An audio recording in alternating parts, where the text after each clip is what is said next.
This is the practice day press conference for Boise State. And joining us on the dais are student athletes Emmanuel Akot and Kigab. Gentlemen, congratulations. Welcome to Portland. And at this time, we will open up the questions. We'll start right here. BJ Rams with Bronco Nation News. For both of you guys, you've made so much history this year. You've already set a ton of records, but that final thing is winning that first tournament game in program history. What would it mean to you guys to get it done tomorrow? It means everything to us. We work for this. We have confidence in ourselves, and you know we made history, but there's still more we want to accomplish. So we're just going there, taking it, moment by moment, and we're excited for tomorrow. Like he said, man, we're going to take it day by day, moment by moment, and we're going to fall back on our habits, and everything's going to take care of itself. John Mallory, KTVB Radio in Boise. I know you watch a ton of tape.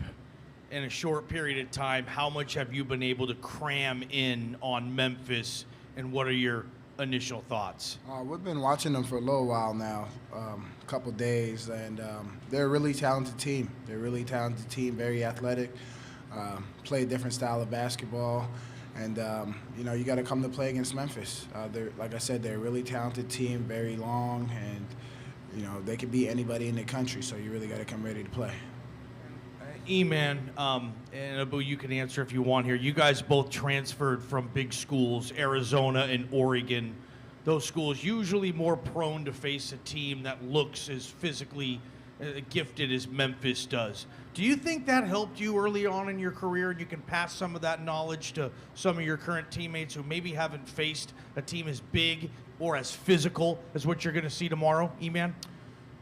Definitely. I think we have a really experienced group, and there's not much like a lot of us haven't seen in college basketball. So I think just understanding that we could beat any team in the country, but they're a very good team too. So we just have to come ready to play. When I was a freshman in Arizona, we played Buffalo and we got destroyed, and that just kind of taught me that when you come in an NCAA tournament, all these teams are good, so you got to bring your best effort.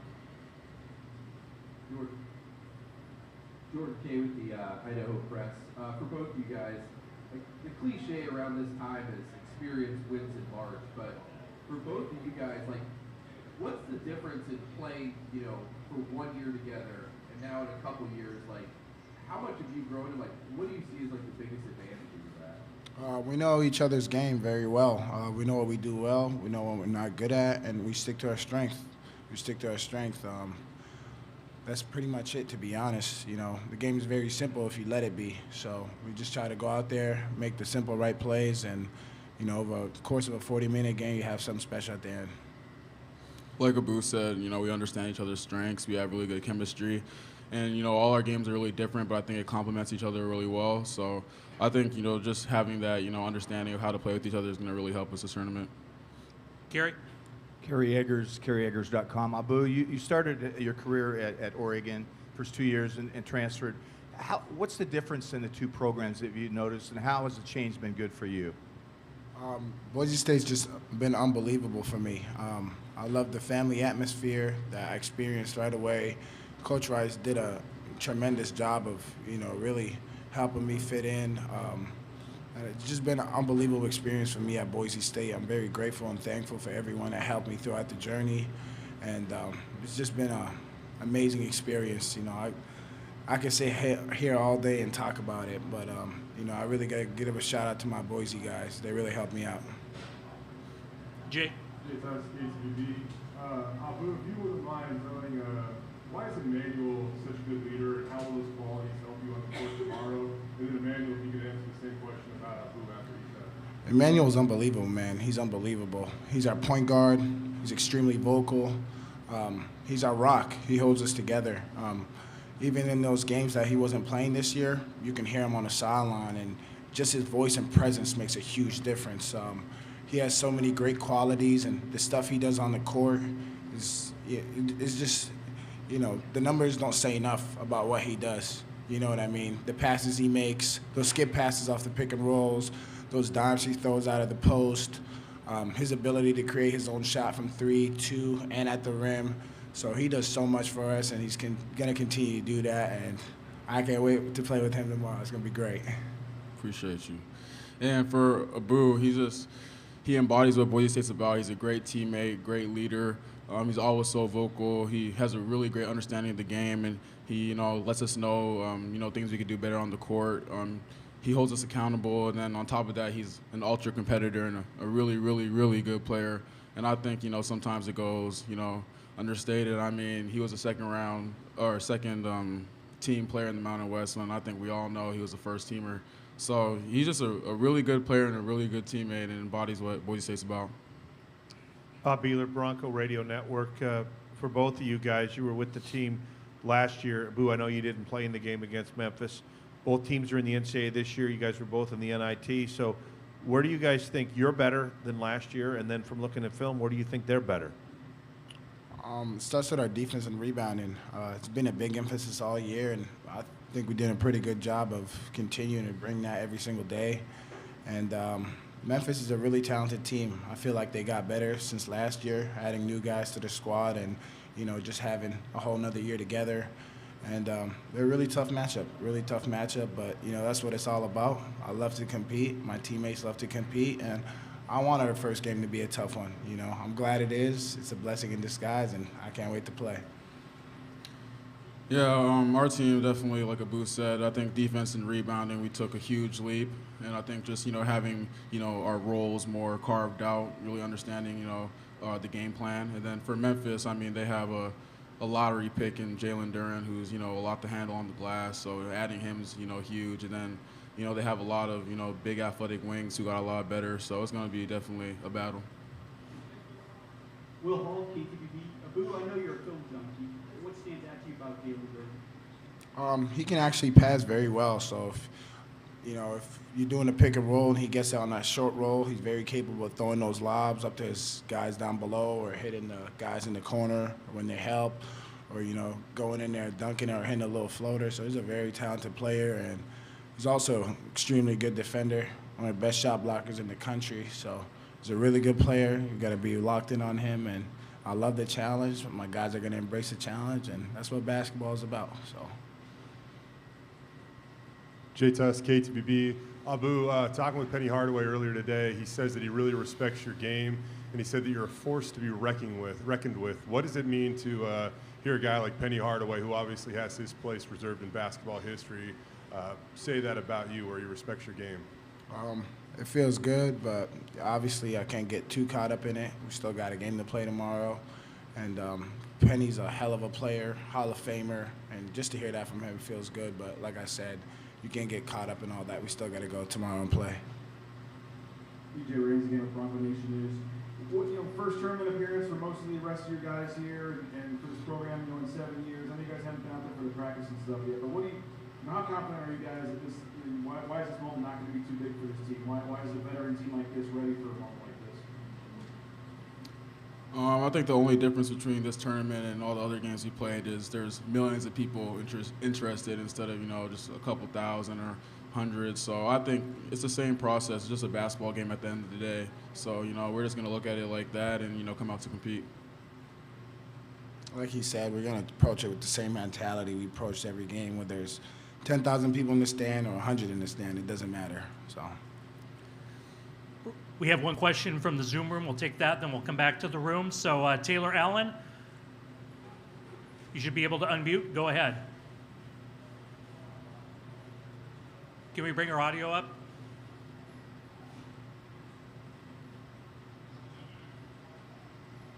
Taylor, go ahead with your question.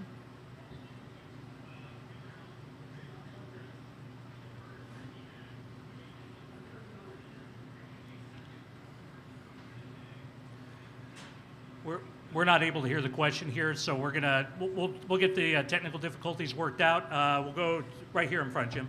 Jim Meehan, spokesman review. Andrew Nemhard mentioned he's played with you, against you, kind of growing up. Can you talk about the possibility of running into him and Saturday if it happens, and just growth in Canadian basketball overall, the last decade or so? Yeah, I played with Andrew on Team Canada. We're really good friends, so we beat Memphis. That second round matchup against Gonzaga, if they won, that's definitely going to be something we'll talk about forever. But the growth of Canada basketball has been huge. Dudes every day. We have the #1 player coming out with Shaden Sharp. It's just growing, and it's just beautiful to see. You know, when we were growing up in Canada, it wasn't nearly as good as it is now. So it's just spectacular to see the growth in Canadian basketball.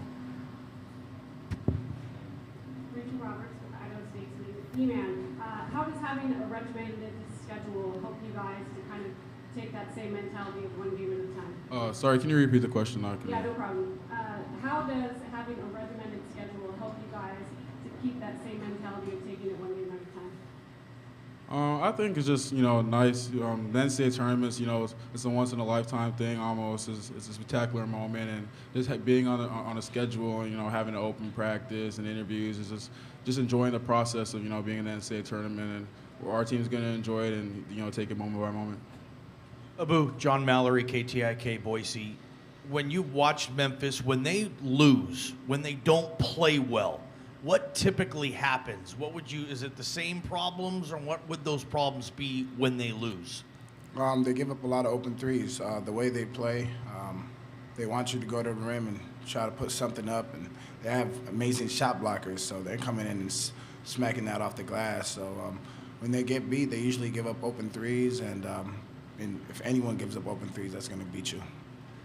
We have time for 2 more questions. KTVB, you made multiple threes this year. Boise State's nearly unbeatable. So what is it about you and the confidence gives you when you see that first one go through? And in terms of your health, Leon said maybe you're in the Mountain West tournament, you're almost back to full strength when it comes to your endurance and everything. Where do you feel like you're at? Can you repeat the first question? Yeah, Sorry. The confidence you get when you see a three go down. Oh, definitely. You know, I worked on my game a lot.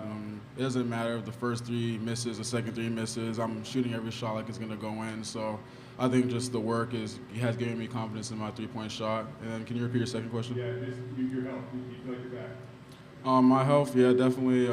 Endurance, getting a lot better. Last game I sprained my ankle, so that's a little rough to work with. But tomorrow, you know, I'll have the adrenaline. It's also my birthday tomorrow, so nothing's stopping me from playing. Last question. You guys both obviously started at other places, but you chose to come to Boise State for a reason. I mean, did you guys see this as being possible, this team getting to the tournament, obviously, and what does it mean to bring this moment here as seniors to this program? This is what we've been working for the whole year, you know, to get to these moments, and we're going to embrace these moments and take them one day at a time, and it's just all a part of the process. It's all a part of the process. You know, when you stop worrying about outcomes that you can't control and just focus on the things you can control, you know, you can do a lot of special things. Yeah, you know, you have to believe it first to accomplish it, and I think, you know, every single person, you know, part of our program believed that, you know, we were going to be an NCAA tournament team and Mountain West champions, and we're just going to bring that to the tournament. All right, that's our time. Emmanuel Akot, Abu Kigab, thank you for being here. Best of luck tomorrow. Thank you for having us. We'll have head coach Leon Rice on the dais here momentarily.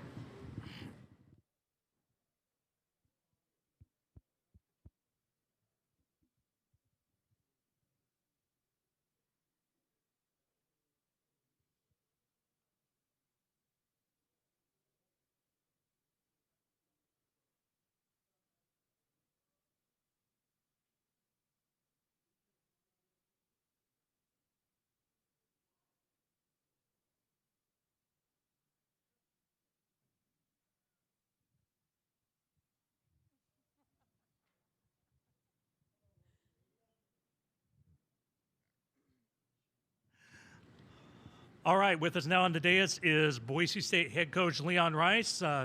Coach Rice, congratulations on the return to the tournament, and we'll start with an opening statement from you, and then we'll open it up to questions. Well, we're excited to be here at the NCAA tournament and here in Portland. It's great to be in the Northwest, and hopefully we have a great turnout of Boise State fans, and our guys couldn't be more excited to play and get after it tomorrow.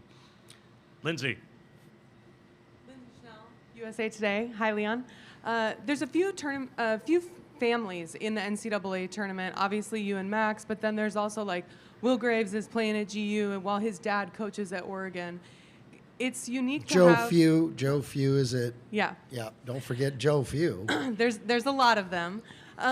It's unique to have a parent who really understands what a kid that is going through in college sports and vice versa. Can you just speak to how special and unique it is that you get to coach your son and that you get to see his friends and their parents also succeed? Yeah, it is. It's really, really special. And, you know, the funny thing for me is we're going about and we're all doing our jobs, and he's doing his job, Max, and I'm doing my job. And sometimes I look out there and I went, oh, yeah, Max is on the team, my son.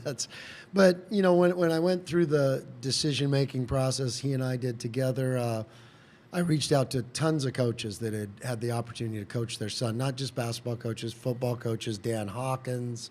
I reached out to Alford, McDermott, guys like that. And they would all start with how difficult it can be and the stuff you have to go through and the challenges that you face. But they all ended it with, you got to do it. It's the greatest experience. And you know, they're right. There's been challenges. There's been hard parts for both him and me. And but in the end, it's been so rewarding. And then, you know, what Max brings to this team has been amazingly valuable. And he does whatever the game needs or whatever the team needs. And Akot was out, so Max went in and started and scored 17 in one game and 13 in another. Well, then E-Man comes back and Max says, all right, I'm a ball mover, I'm a shooter, you need rebounds tonight, I'll go get 9 of them.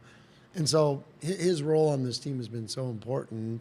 You know, to see those other guys, we have the spokesman did a great, and I apologize for not knowing who wrote that story, the name off the top of my head, but it was a terrific story about them all growing up together and what they got to experience and you know, being along for the ride from being a little kid to now they're playing in these games and being a part of it from the other side. And you know, a bunch of them want to go into coaching. And I thought the best line in that article was that I said, well, of course they want to go into coaching. There's nothing else those guys can do. And I think I even called them a word that I probably didn't. Yeah. But, you know, they've just been around it their whole lives. That's all they know. And they know the coaching stuff. They know the playing stuff. And they're kind of, you know, and it shows up in the way most of those coaches' kids play is they're a little bit wise beyond their years on the court. BJ Raines with Bronco Nation News. Coach, you've obviously made a lot of history this year, the wins record, the championships, everything else, but how badly does this program want to win the first game in tournament history? Our job's the same. You know, that's we've never how badly we wanted to win the conference championship, how bad we want to win the tournament, how badly we want to. It's all the same as far as that's the magic of what these guys and the way these guys have approached it. They've wanted to win every game the same way, and they competed that same way. Our mission's the same. Our job is the same. It's business as usual with these guys, and you know the way they've approached their business all year long has been just tremendous. How they compete and how they fight every night, and so in that aspect, you don't want to make. I mean, we don't expect a Bob Beamon effort. We don't want a Bob Beamon effort. We need to do our jobs. Now, we got to play really, really good, and they know that, but that's no different than to win the Mountain West Championship game or any of those. So our job is the same, and for us, we approach it as business as usual. Coach, Austin White with the Portland Tribune. You know, obviously Abu came over from Oregon. You know, what was it about his game that you wanted at Boise State, and has he kind of met or exceeded those expectations that you had for him? Well, that's almost a rhetorical question with how good he's been and how he's, you know, the interesting thing about Abu was the very, very first thing, I'll let that go by for a second. The very, very first thing you hear about Abu when you reach back into his past and talk to people that have been around him and that have coached him. I mean, he was on that Canadian team that was the first Canadian team to ever beat a team from the U.S. in international competitions, and he was a huge part. I mean, they had NBA guys on that team, and he was probably the thing that I was told was he was the competitor that brought that whole thing together, and that's what you found. He's a winner. He's a high character kid that cares about his teammates and cares about the right stuff, and he's certainly lived up to that, and that's, you know, he's our most vocal leader. We've got a lot of leaders in a lot of different ways, but he's the one that brings energy to the room and the excitement to these guys and the confidence that they have. Jordan Kay with the Idaho Press. We saw how good Eman was in the Mountain West tournament. First off, just how big of an advantage is it when you have a 6'8" point guard? And secondly, you've been running a positionless team for a while. The NBA is kind of going that way. I mean, are we done trying to stereotype guys position based on their height? Yeah, I think that has evolved a lot, especially in the last 5 years. But we were doing that out of necessity. When you look back to Nick Duncan and James Webb, is that nobody could decipher which one was the 5, which one was the 4, and Derek Marks, was he a 1, 2, 3, 5? Who knew? And so we kind of went to that a while ago and just tried to get them to play to their strengths. And, that's what we've done with this team is just because Shaver's the smallest doesn't mean his strengths might be different. Sometimes it's the 2, sometimes it's 1. And we just try to let these guys and have our system play to what they do really, really well. And, one of the things I saw with E-Man is he does gain some advantages with his size throughout the year of, some of those late shot clock shots. I don't know if he had a smaller guard, if they even get those off, that he's been able to make for us. Some of those challenges in the championship game, he challenges that last shot and he's 6'8". That makes a difference than, a 6-footer challenge in that shot. So there is an advantage to having those guys that are long and athletic, and I think that's where his versatility helps us so much. Leon, Brian Hamilton from The Athletic. Jalen Duren doesn't look like a freshman physically. Are there ways that he plays, though, at this point that aren't freshman-like either? I don't think they're freshmen at this time of year. That's what we've always said. When a guy's getting a lot of minutes and a guy's getting a lot of experience, they're no longer freshmen when it comes to March and even February. They've had the freshman year's kind of gone. They know the system, and you look at the way he's playing. I mean, his last month has been amazing. He certainly doesn't physically look like a freshman, but now his game, doesn't resemble anything close to any freshman, at this time of year. Jay Tuss, KTVB. Leon, I know that Derek Marks and Kigab are different players, but when you peel back the curtains and look at their competitive drive and those types of things are intangibles. Do you mirror any similarities between the two? Yeah, and the other one I throw into that is from my days at Gonzaga, Jeremy Pargo. You could be, I always tell the stories about Jeremy, you could be having the roughest, toughest days, you could have lost a game, you could have been down in the dumps, no matter who you are, whether you're a player or coach, and you'd show up to the gym and you're like, oh, good, I get to hang out with Jeremy today. And Abu's the same way. He doesn't, he's just got a great positive attitude, and it's just infectious to the rest of the team. And I just love being around guys like that. And I think he and I pour into each other that way in a lot of ways. And I think we affect each other that way in a lot of ways. And so he'll be a special one that I'll talk about. I'm talking about Jeremy. That was 15 years ago, and I know Jeremy's old now, but it's I'll be talking about Abu that way for the next 15, 20 years. Mike Prater, KTIK Radio. Leon, as you continue to build this program, what would the first win in NCAA history mean to this program? How could you capitalize on that and continue to build this program? Like I said, it's one of those things that, in a month or in 2 weeks or in 3 weeks, you talk about, no, that was great, and it's another thing you can put up on your walls and all that stuff. But right now, that's not at all our focus. It's awesome, and this is the greatest, like you've heard me say it a lot, this is the greatest sporting event in the world, and we get to be part of it, and a win means everything, but that's really not our focus. Is our mission and our jobs, and that's our focus. Now, in a month or in weeks or whatever, we'll look back on it and go, those are neat accomplishments, and we always love those milestones. I've said it since I got to Boise. Milestones are great. We don't dwell on them, but they're great because that means you're accomplishing things, and that's what this group has been able to do, no doubt. We're going to try the Zoom room again real quick, see if this works. Taylor Allen, try talking to us. Go ahead. Thanks. Can you hear me okay? We can hear you. Okay, awesome.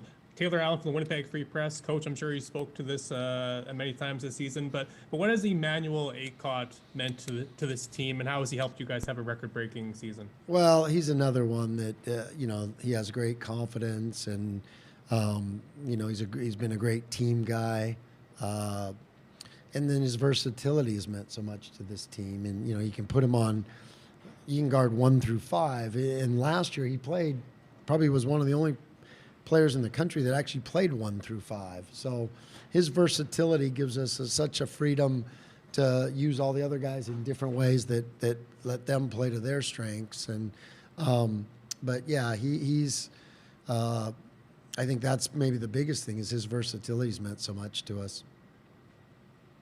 Coach, Dave Woloshin, Memphis Radio. You guys played each other in the NIT last year. Are both teams better? And how are both teams different? It sure looks like it. I mean, I think the team we played last year was really good, no doubt about it. What was the second part of that question? I'm sorry. How is it different? Oh, different. Well, just the styles are contrasting a lot. They're going to press you a ton, and they're going to trap you more than what we do. And I think we have some common ground the way we rebound the ball. I think both teams are pretty strong, pretty athletic, pretty aggressive. Those are the similarities. But the offensive styles are a little different. But mostly the defense, and how their defense creates so many highlight plays and so many transition points. That's probably the biggest difference in the two. Leon, John Mallory, KTVB Radio in Boise. I'm watching Memphis practice. 81 years old, Larry Brown out there grinding with the post players. Penny, obviously, too. What stands out when you watch these guys about how they are coached? Well, we got 81-year-old Mike Burns and Tim Duryea, so I think that's a push, right? We got 2 of them to add up to 1, right?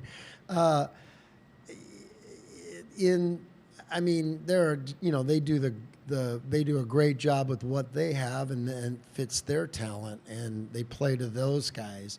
And I think our team and our coaching staff has done a magnificent job of figuring out what our strengths were, because really to me that's great coaching, is those teams that can figure out what they have to do with the guys they have, because there's no trades in the middle of the season. There's no things like that. You got to figure out what you have and try to put them in the best position that gives them the best chance to win. And they went through what I call a valley of death, just like we did. Ours was right at the start, and then we went on the huge winning streaks. They went through their own valley of death and came out of it on the other side. And you saw what they've been doing the last month and a half, or however long it's been. These are our last 2 questions. Coach Joe McHale with KHQ in Spokane, right here, Coach. There you are, Joe. Just what did you see in Tyson Dagenhart when you were going through the recruiting process, and along his development this season? Has anything he's done really surprised you? Well, first of all, I saw the greatest hairdo for a guy like him when he was a senior, and with the braids. I was disappointed he cut those off. I always liked those, but he said that was his high school version. But my son played with Tyson, and Coach Joe Few played with him, and boy, this turned into a Joe Few press conference. He'll be so happy to hear that. So,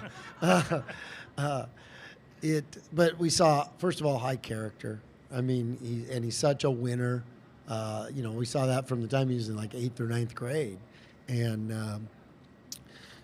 so that was the number one thing. Because guys like him that have the body and have the work ethic, that character, that work ethic, all that team guy stuff, that all translates, and those guys become great. And that was the thing that I mostly wanted in this program. I mean, he's a special kid, and he makes others better. He's got a great empathy for his teammates, and that's why we were able to put him in the starting lineup with a bunch of seniors. And they had so much respect for him, and they knew that he cared about winning, and he cared about making his teammates better, and he was going to work as hard or harder than anybody. And so there was a respect there, and that's why it was so successful to make the change and put him in the starting lineup. Rachel, you have the last question. Rachel Roberts with the Idaho Statesman. You've talked a lot this season about staying in the moment with your team. what is the regimented schedule that you have now helping with, how is the regimented schedule helping with their nerves? It's not so much the schedule, it's the mindset of how we approach it. And, I mean, we still want, we want to enjoy everything. We want to be here now and play with the joy that we've played with all year, and the togetherness, and the humility of it wasn't an individual, it wasn't, our performance, or let our ego sneak into some of this. Oh, we won the league, we did this. It was the humility to know it was the body of work that we were doing together on a daily basis that made us successful. And that was a big part of our staying in the moment, and the humility to just, hey, here's the task at hand today, here's what we got to accomplish today. And it doesn't mean we don't enjoy it, doesn't mean we don't, love being around each other and find the fun and the joy in our daily activities. But we are here and now, and that's what these guys, but we have to, you have to address that. You have to practice it. You have to get your minds right to do that. Coach Rice, thank you for your time. Best of luck tomorrow. Thanks, everybody. A recording of this press conference will be available in the NCAA Digital Media Hub at www.